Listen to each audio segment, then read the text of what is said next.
Jenny-Jaymes and our sidekick Christian Cano, partner in crime, is coming up next.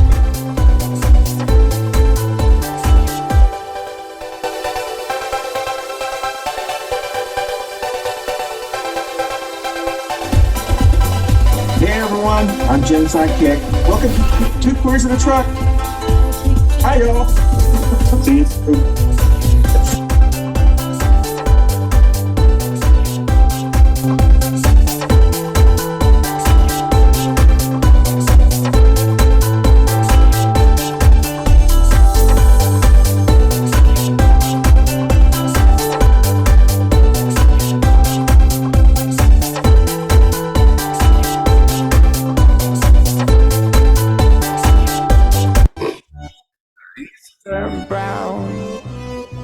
Good morning, everybody. It is the first Wednesday of July. So I guess today would be actually July 5th. July 5th. And so we're the day after fireworks day and burning down forests and all kinds of other stuff to show our patriotism and proud to be American. If I could go the rest of my life and not hear Lee Greenwood sing. So anyway, this is Two Queers in a Truck. It's Christian and I this morning, like every other time. And so whether you watch this the day that we drop it or you watch it a couple of weeks later, thanks for watching. And but this is Two Queers in a Truck. How you doing, Boo? Good morning, Boo. How are you? Happy July. June is gone. Technically, in real time, as we're recording this is actually the last days of June.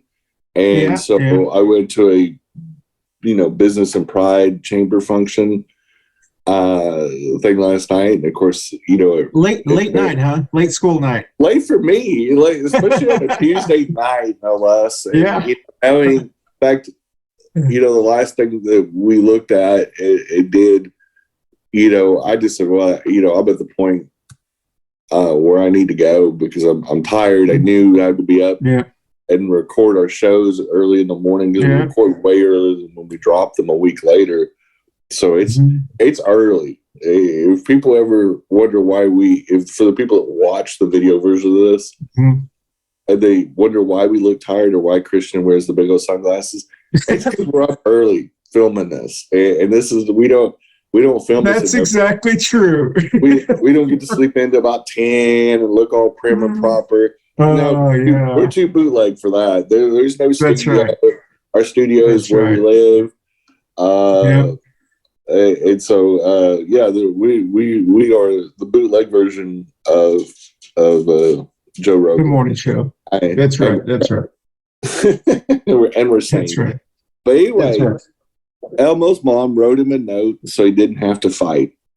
The fight of the year, the brawl of the nerds, never happened. And so Elmo, I don't know exactly how it started, but Elon Musk, I call him Elmo, wanted to, I guess Mark Zuckerberg, the owner of Facebook and Meta and Instagram, they got in some kind of verbal deal, and Elon, I guess, challenged him to a cage match somehow. It escalated up to that.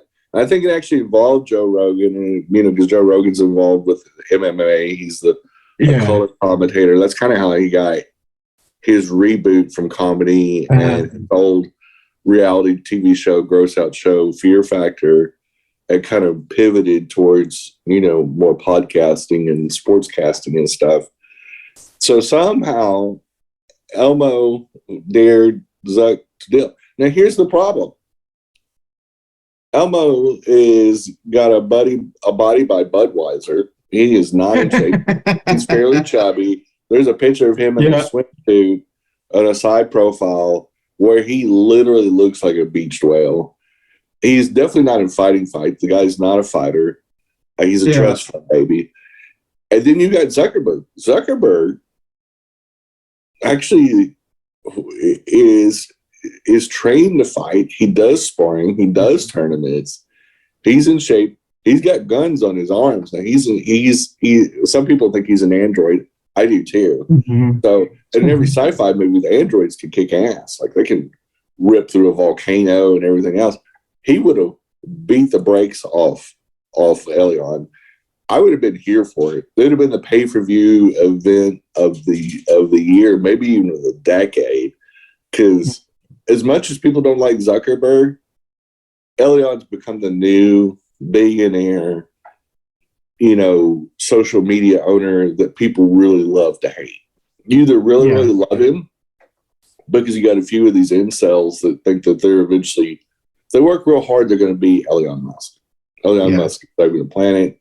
He's going to take us all to Mars, blah, blah, blah. I'm like, I'm not going deep in an ocean with a billionaire, and I'm not going to fucking Mars with a billionaire. Now, they're both one-way trips. We just saw that. They fed the fishes is what they did. And if you think you're going to Mars, you're probably going to end up being space junk. You're probably end up just going to be, another story of, these idiots, they're like the Pied Piper, and they just took you off the cliffs of insanity. Because it's going to be a long time before we get to Mars. It's going to be a long time. Because the moon is literally still on, people don't realize this, but our like protective shield that protects us from the sun's gamma rays and all this kind of stuff actually extends all the way out to the moon. So the moon technically is in our atmosphere. It's that close, astronomically. It's only 250,000 miles away. I've gotten cars that have done 250,000 miles. So, these billionaires have got these crazy, crazy dreams. And they barely can get their little spaceships that look like penises. They can barely get them to the edge of the atmosphere. Like when they do the little space tours, when they took Captain Kirk up to the edge of the space and actually got to be a spaceman, technically they never even left the atmosphere. They didn't even go in high orbit. They just went, whoop. Oh, this looks really cool. It's like a roller coaster ride. They took them up to the crescendo at the top of the atmosphere where planes can't fly. So, isn't this cool? And then drop back down. Their little penis ships. Mars is as closest as like 20, like it gets closer and further away as we rotate around the sun. Mars is as close as I think is like 28, 30 million miles away. Like way more than the moon.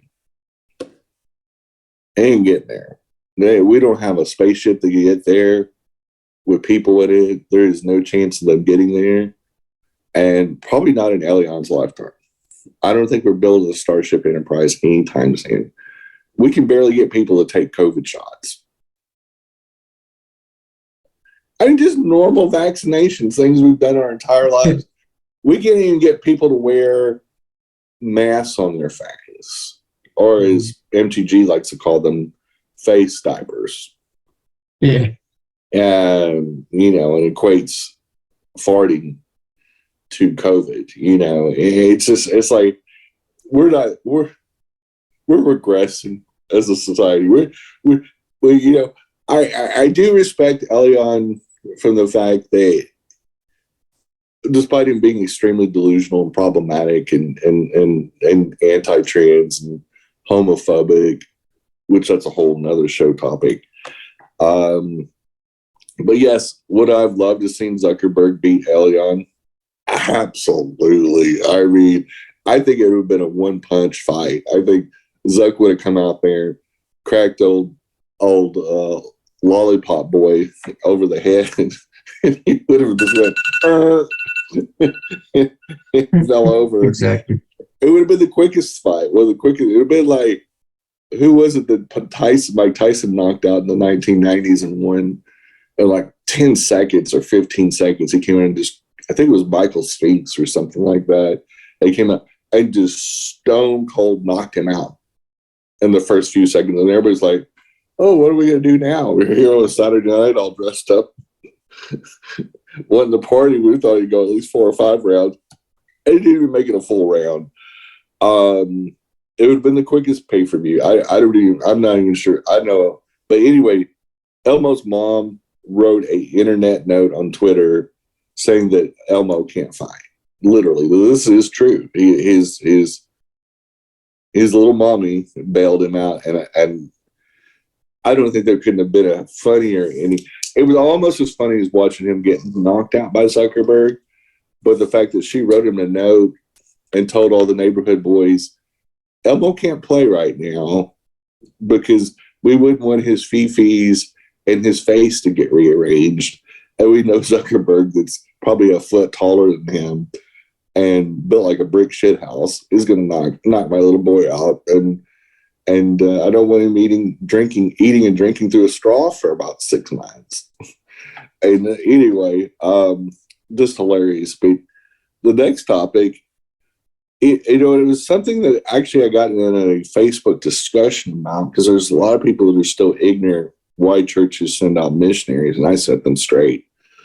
And they were asking out of innocence. This person was not being like a smart ass. And the discussion was about the disgusting practice of people still sending out missionaries or modern colonizers. And they do it the same reason they did it before, is to rape, pillage, and steal. And churches send out missionaries, one as salespeople, but it's the arrogance of the church. And it's also because churches are pedophile rings. There's no other way to say it. I mean, there's no other business industry that's built around controlling children and having sex with little boys and little girls at sometimes. Like that missionary that gave that little girl, an STD and is getting sued and imprisoned over it. But the Catholic Church, for a long time, it's a proven fact. This isn't something I'm defaming the Catholic Church, is that they've run touch little boy pedophile rings for centuries. Catholic priests and their dirty little dick beaters have been touching little boys for a long time. And it's a creepy practice. If they do it here, where we're supposedly a law and order type society, and we don't tolerate that, supposedly. When they send them priests overseas, that's like a free-for-all, because some countries are they look the other way on stuff like that. And I can't even imagine what the altar boys go through in a place like El Salvador or Samoa, or either the societies that are more docile, that don't tend to fight back against the church. Like the United States, there's a lot of Americans that like to go after the church, which the church kind of deserves it. They deserve, the Mormons because they're all based around a death cult, but also sexuality. I mean, look at the Mormons. Look how they've abused women and girls. I mean, flat out girls. Several of Brigham Young's wives were kids, like 10 years old, 14 years old, and stuff like that. And part of power and control comes with sex abuse and controlling a populace, abusing them young, conditioning and grooming them. And the Christian church predominantly is built off grooming. It is the one business model that's built over human grooming and conditioning to do what you want them to do. They tell you where to kneel, where to stand. They tell you to eat the blood body of Christ. They condition you to the point that most of the people that go to church nowadays here in the United States are usually people that are older and more vulnerable. They are people that have gone through a great amount of heartache, like drug addiction, alcohol addiction. AA is based on the Christian faith and being healed through grace and all that kind of stuff. And that kind of stuff I don't actually take exception to. If that's what can get you sober, okay. Where I have a problem is they're the actual groomers of children.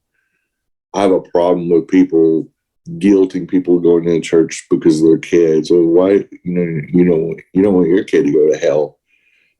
I think it's fine for them to have their little social club. Just keep your hands off little kids. And I'm tired of them saying the narrative about us. Well, we all know. I mean, they've made movies about pedophile priests and priest rings.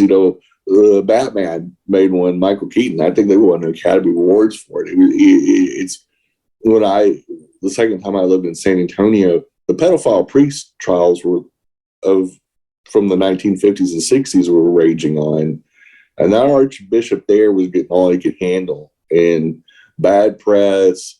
It was like $250 million lawsuit on top of that they lost. And I mean, it was up until then, I think it was the biggest pedophile priest lawsuit, civil suit in American history up until that point. Now they've had bigger ones since then. And same way with the Boy Scouts of America. They're going through it right now. And it's like a multi-billion-dollar class action lawsuit against them because they look the other way is scoutmasters were diddling little boys. And kind of a lot of the scout troops are based out of churches. Mostly Republican men gathered around little boys.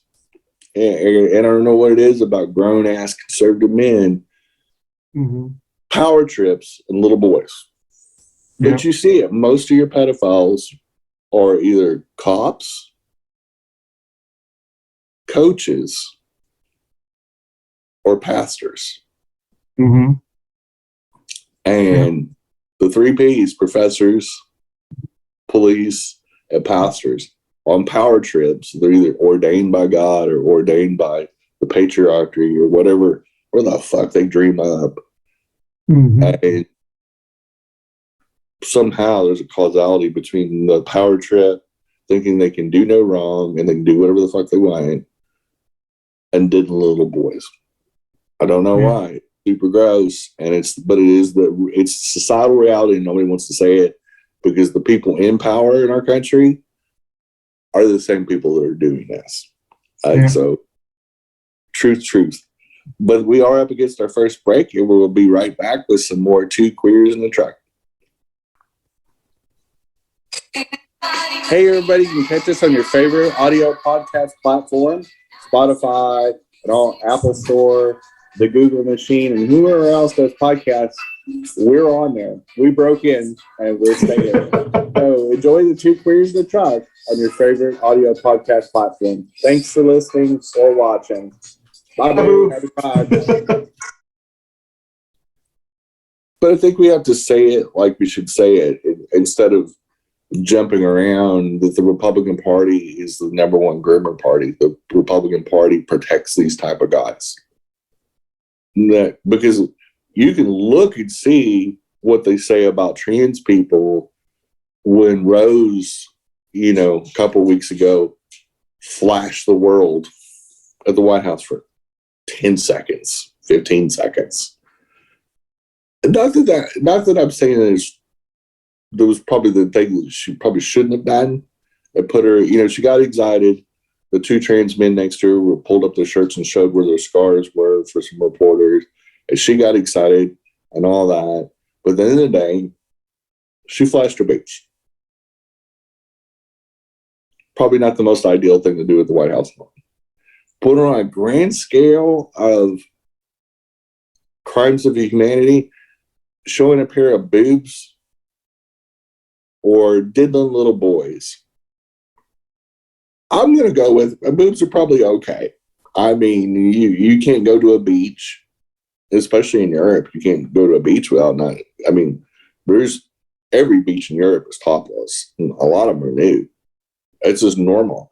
They don't have this weird Puritan. I'm creeped out by nudity, and then the next moment they're hiding in their beach condo looking at trans porn. I mean, come on. We just need to be adults about some of these conversations. So Abbott doesn't like Garth Brooks. And so Abbott posted or reposted and lied about some fake concert that Garth Brooks got booed in Texas. Yes, I saw that. And it's totally fictional. the concert's made up. They made up a whole musical festival. They made an article because the Republicans have been doing this for a while. They've been making up these articles, crazy stuff, just crazy stuff. And so normally they get a free pass on. If it's like trans people, they make up stuff all the time. If it's COVID, they make up these fake articles with these fake medical terms where they string along a lot of big medical terms that don't even connect to each other. Kind of like Steven used to do on Coffee and Panducey. He made up a ton of words and used them out of context, because that's what conservatives do, is they just make up stuff otherwise known as lying. And they've made up this fictional. The problem is they chose a specific person.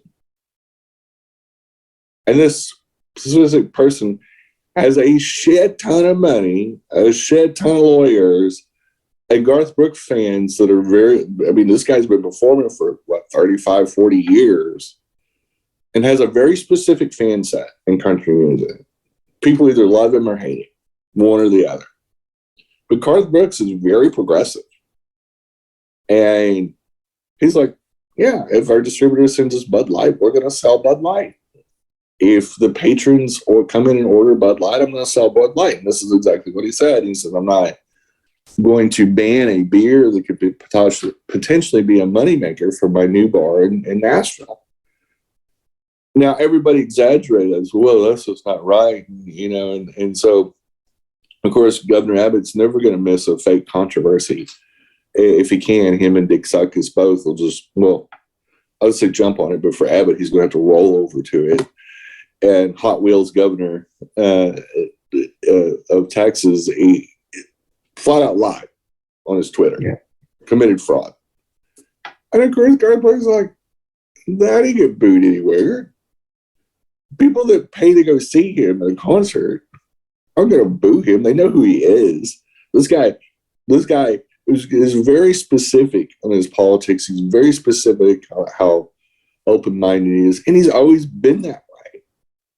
And he's just that niche of country music that's a little different. He's not a flag waver. He's not a right-wing conspiracy nut, and he's just a very realistic humanist that just says it like it is. There's a lot of conservatives that don't like him because of that, because he has a lick of common sense and actually sounds like a decent fucking human being. Unlike Kid Rock and Roseanne Barr and the white trash brigade that appeals to low information idiots that will wear all the Trump garb. When you talk about grooming, they're running out wearing Trump onesies with Trump tattooed on their ass and their head. And they call us a cult. I'm like, okay, yeah, I don't have Obama tattooed anywhere on me, and I love the man, love Michelle, but I don't have their kids. I don't have Obama himself. I don't have anything on my body tattooed honoring any, politician. I don't wear Obama shirts. I don't wear Biden shirts. I don't wear entire bodysuits, with red, white, and blue on it, saying Biden 2024. I would never buy those. I would never buy a Biden coin like the Trump bucks. I would never buy the Biden Bitcoins or anything like that. I'm not going to buy and then expect to go cash in. I've got a little bit of sense. I've got just enough brains to realize, one, Trump is a scam artist, and two, anything that Trump's selling is also a scam. It's hilarious. But yeah, Garth Brooks just set people straight, and a whole bunch of people weren't having it, and they cried in their little, non-gay Coors Light beers. But I just think it's funny. I just think that they're still trying to give life to this Bud Light thing when most of America doesn't know anything about it. And anybody with half a brain would have known that they blew this out of proportion they've milked it. And one more thing is that there's a lot of Texans bitching about the fact that their power company, they're the ERCOT that runs energy in Texas and the utility system. And the fact that they've got to set, they've been told, especially from 4 to 6 during the heat of the day, or 4 to 8, that they have to set their thermostats at 82 degrees. Now, Texans are a lot of things. They're very, very selfish. They love their air conditioning too. I mean, these people, even if a store was a block away, they'll still drive to it. They'll still get in their giant jacked up truck. Especially, I love short little rednecks that get in these jacked up trucks that they almost have to use a step ladder to get into. Texas is the original. Texas is the original. You're not the boss of these states. Oh, Florida and Texas have always had that mouth breather. You're not the boss of me. I'm going to drive a 4x4 big truck with giant ass mud tires, and it gets fucking, 2 miles to a gallon, and it's going to have a bunch of stupid flags like a "Don't Tread on Me." Probably have truck balls on it, hanging off the back hitch, and that come and take it type attitude. Don't come get my gas stove. And they're, they sit there, they'll cry over the Star Spangled Banner and stuff like, and God bless America. But then I'll turn around and hate their neighbors. They're the original hate crime gay bashing state. They're a bunch of, not all Texans, but there's a high percentage of them that are unusually stupid. And I mean irretrievably stupid. And things that they do that are like, I wish this had never been a thing. Usually when I leave Texas every time, I try not to talk about it or say I'm from there. Oh, where are you from? I've lived all over. I've lived in Albuquerque and Texas. Oh, are you a Texan? The people have a real distinct opinion of us. And so now I don't even say home state. I say birth state. I didn't have a choice on where I was born. That way I don't act like I claim Texas. I mean, it's Tex ass now with a double S for a reason. But so this is kind of a serious note, and I want to talk about a medical condition that is sweeping the United States. And this is kind of the thing it may, I know that the CDC is probably looking into it as well. And it came up on Twitter and some threads, but it's called urgent normal syndrome. It's socially contagious and is predominantly affecting people of conservative in nature. If you actively, and so here's some of the signs where people struggling that you might need help from a professional from. In case you know this, a loved one that's struggling with this. If you actively avoid current research on COVID, or frankly say, I don't want to hear about it, I'm trying to stay positive, they may have UNS. If you feel the urge to mock or ridicule anyone that's taking precautions or trying to stay informed, they could have urgent normal syndrome. If you feel uncomfortable at the sight of someone wearing an N95 mask or using an air purifier, they may have ultra normal syndrome, urgent normal syndrome. If you dismiss advice about protection with phrases like "it's over" or "it's in God's hands now," and they're very dismissive, almost like they're lost or their brain's not functioning properly, you definitely should get some help for them, and because it's probably UNS. If you ignore downplaying symptoms of long-term illness and say it's allergies or I'm just feeling off, UNS sufferers may demonstrate more general belief that they can protect themselves from negative events by suppressing their emotions and ignoring their surroundings. Get them professional help for the long run. And so that's a PSA on the Two Queers on the Track that you should help these people that don't have connection with reality. They're usually low information voters like Republicans, the whole Libertarian Party, the people like that, and religious people, especially Christians, usually suffer from UNS, and it's a very serious deal. And we want to give them help. We want to do more than thoughts and prayers. And obviously, the social contagion also affects their intelligence. It usually drops their IQ, and they go along to get along, make up conspiracy theories and things like that. So UNS, don't fool with it. Don't let it happen to your neighbors and your friends and your loved ones. And obviously, this is being facetious. This is a thing. So hoping you were gonna. So the reality is, a bunch of progressive have come up with this, just like all them. So they call it being trans. Kids coming out as trans is a social contagion, and they say this exact same thing.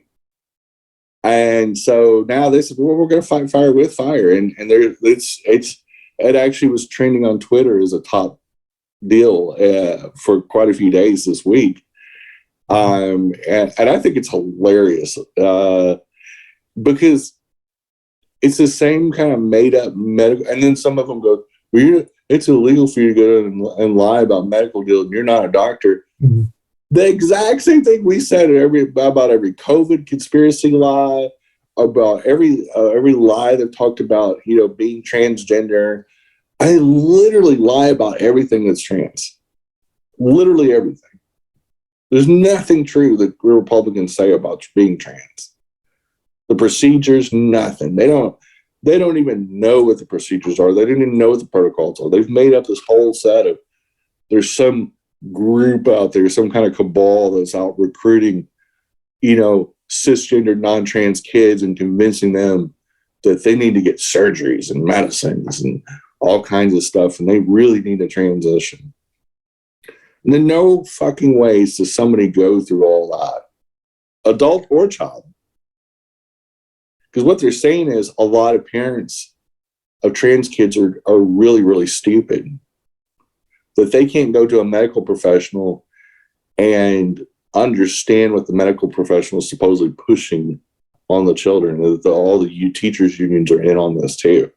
Big grand conspiracy. But there is they call it a big medical industry, big pharma conspiracy industry that make every kid in America trans. And that they're the only ones protecting kids. Sound familiar? Just like their great replacement theory, because all the brown people are coming over as a Biden plot and a Democrat plot. All of us demons are bringing all these brown people from Central America to replace white people. Now, if the brown people come over and we make them citizens and they get to stay, where are the white people going to go in this great replacement theory? It's not like a shoe rack where there's only 32 spaces. And if you put a pair of brown shoes on that rack, the white shoe has to go off. That's their mentality. Oh, if we put two El Salvadorian shoes on there and make them Americans, the two white American shoes have to plop off the other side. That's how the great replacement theory would work in the real world, according to them. Now, nobody sits down because all those people who spout this kind of stuff, again, suffer from a UNS. They try to normalize the stupidest fucking things ever. Like, you could take 2 seconds and Google how many people actually stay here after coming in the country. No matter how they come in, whether they come in on a visa, whether they come in on a passport, like Ted Cruz, his dad. He was an illegal. He was a squatter. It's just that his dad was educated. And so they give people like that a pass. And it was political because he was Cuban, and we hate the communists in Cuba. If that dude would have been El Salvadorian, Ted Cruz would have grown up in El Salvador. He wouldn't even been able to go to Cancun. Like, dude got deported out of Cancun and sent back to El Salvador. They're like, no. We don't have any freezes here. There's no freezes in El Salvador. You go on back. True story. but because he came from Cuba and conservative rednecks hate Castro. Not saying Castro's a great guy, but the reality is he was able to squat here and have, I forgot to set the timer. And anyway, we're up against our first break, and we'll be right back with some more Two Queers in a Truck. Our second break. We'll edit out that stupid part. We're up against our second break, and we'll be right back with more Two Queers in a Truck. Hey, everyone. Thank you so much for watching us on Two Queers in a Truck. Don't forget, you can watch us anytime at your leisure on our video podcast platforms like Facebook and YouTube. But you can also listen to us, either this show or any of our past shows, on our audio podcast platforms like Apple, Amazon, Google, Spotify, and all of the other ones. So once again, thank you for watching Two Queers in a Truck. I hope you enjoy our show. Told you I'm running on a little sleep. This was one of my favorite stories of the week. Lance Armstrong, dirty cheater, Lance Armstrong, and Caitlyn Jenner did a friggin' weirdo. These two idiots decided to go record a podcast together talking about fairness in girls' sports and rag on trans girls participating in sports. Now, to give you background, if you don't know who Lance Armstrong was, he was the big fake Tour de France winner like 10, 11, 15 times. But they found out that he cheated during all of them because he doped his blood so well. It was such a sophisticated doping scandal that he committed actual crimes, that the lab he was using and endorsing, it was also helping other people cheat, is now doing a podcast with Caitlyn Jenner to talk about fairness in sports. And I don't give a shit what sport you're talking about. The fact that Lance Armstrong is, I equate it to, if Hitler was still alive, is him doing a class on anti-defamation and protecting the Jews. Lance Armstrong is to fairness as Adolf Hitler was to protecting the human rights of Jewish people. Okay? There is no reason on God's green earth, and I believe in free speech, that Lance Armstrong should ever broadcast anything about fairness in sports, especially fairness in sports, because he got stripped of every one of his titles in cycling, the cycling world, and banned from the cycling. He was worse than Pete Rose. Pete Rose has bet on a few sports games because he was a gambling addict. But Lance Armstrong was addicted to cheating and making money off it, no less. Even the world governing bodies of sports and cycling said when they did the investigation, his system and the company he used that he was part of, that he owned, was so sophisticated in cheating, they'd never seen anything like it in international sports. He was the best of the cheaters. And this guy's trying to tell us how the 3 or 4 trans girls in every state that play sports are threatening girls' sports and women's sports. Now, here in North Carolina, there's about 8 or 9 kids that are trans, not trans girls, trans total, trans boys, non-binary, trans girls that play sports. And these chuckle fucks try to equate the handful of kids.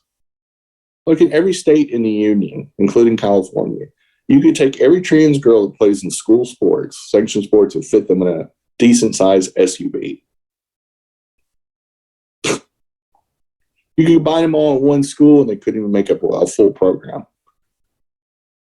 Because there's a lot of trans kids that don't come out till they're an adult. Some don't completely understand it, so they're not going to talk about it. And some grow up in households like I did. Coming out wasn't an option, even in 2023 with the Google machine. Where trans girls only make up 1 out of 400 kids. On the high side, that's with the in the closet and out of the closet trans girls. 1 out of 400 students. And so That means there's 399 non-trans girls for every one trans girl. They're not going to overwhelm sports even if every trans girl came out and every trans girl decided, I'm going to be sporty. Most trans kids and most trans adults are not usually that athletic. Not trying to disparage them, but they tend to be a little dirty. They tend to be more musically inclined. They tend to be more introverted. And they definitely are not going to go out and compete in sports where they feel like they're going to embarrass themselves. So they're definitely not a population that's any threat to the Republicans. Are more of a threat to trans girls and girls in general. I mean, if they want to protect girls, I don't know, make child brides illegal. Like, maybe it's time. It's not 1855 in Utah with the pedophile Mormons. I mean, this is very bizarre that they think, oh, trans people in sports have been around for 2 decades. There's been states up to 20, 23 years ago that started protecting trans girls in sports and international sports and American sports. And what they want to do is block trans girl. It's really targeted toward trans girls competing against non-trans girls. They don't care about the trans boys, but what they end up doing by forcing trans boys to play girls' sports is they got all these trans boys hopped up on testosterone, kicking this shit out of non-trans girls, cis girls. And I mean, creaming them, and not in a gay way. They are rocked up little men walking around up on testosterone, ignoring the skinny little dirty trans girl that literally probably can't even lift a bag of sugar, and saying they're walloping, non-trans girls and it's unfair. And I'm going, yeah, every once in a while a trans person wins something, like maybe 1 out of 100,000 sports activities on the school level. Oh my God, we got to shut down sports. So they won 1 out of 100,000 events. Oh no. And the complete opposite of the fairness. Complete opposite of fairness. But they get their tits all twisted about trans kids, especially little girls, competing against everyone. I don't even know if there's a trans kid in Charlotte that plays in sports. Because they must not be doing very good because we haven't heard about it. Because God forbid they win something. Oh my gosh, we got to ban all trans kids from sports in society. Got to send them to an island or something. My biggest topic is, if you're born here, how can you be proud to be here? Because you didn't really earn it. You got the birth lottery. All Americans that are born here and fall into this, or their parents brought them here or whatever, you didn't earn it. How can you be proud of something you didn't earn? George Carlin did a whole comedy routine. We're essentially trust fund babies. We're Nepo babies. Our families dropped us off here.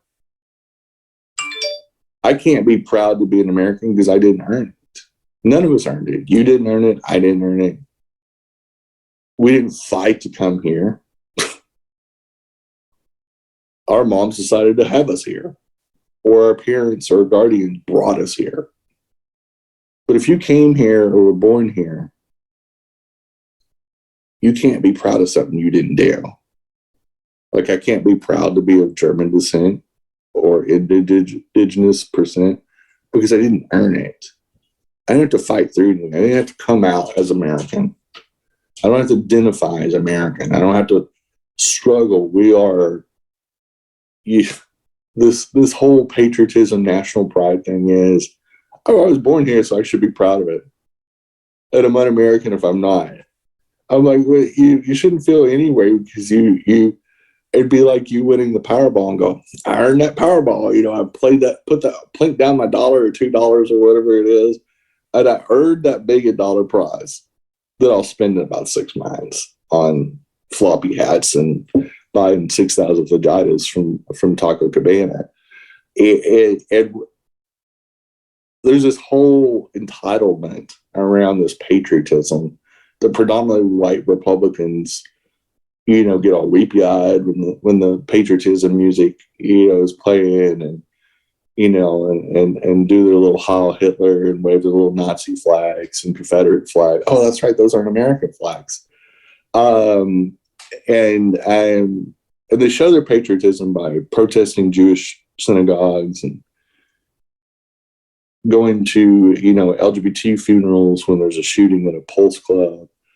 And that just makes them a really good American, hating on their neighbors. And it just makes them proud, that, schools are getting shot up in Uvalde. It's good to own a gun. Promote other idiots to buy guns too, because we just know they'll make the right decisions. And it's just amazing how weird how the things they've connected to Jesus and foosball and guns and school shootings are okay because, we don't want to actually do the common sense thing. And God forbid, Americans do the right thing. Like, we don't blow up any countries for a long time. Like, we don't go and bomb some village in Afghanistan because, Raytheon needs to try out a new kind of bomb.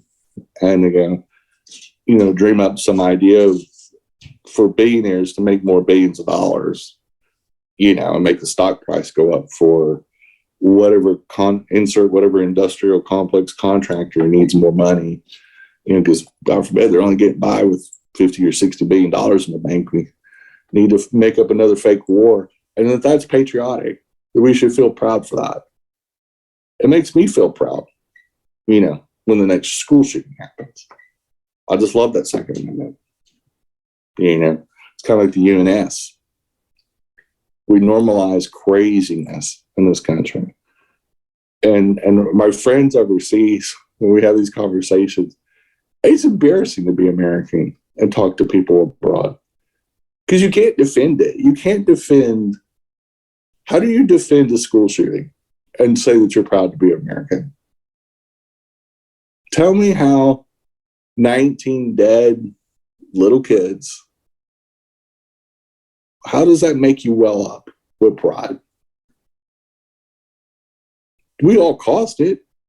We were all co-conspirators in this asinine argument that this is okay, or the fact that we invaded two countries and never attacked us and that was okay. How did we look the other way and we bombed two countries back into the Stone Age and think that was a good idea? And I think it does make me laugh. It also makes me sad, but it's also just kind of crazy because, people stood up yesterday, because this is, when you're seeing this, is July 5th or later.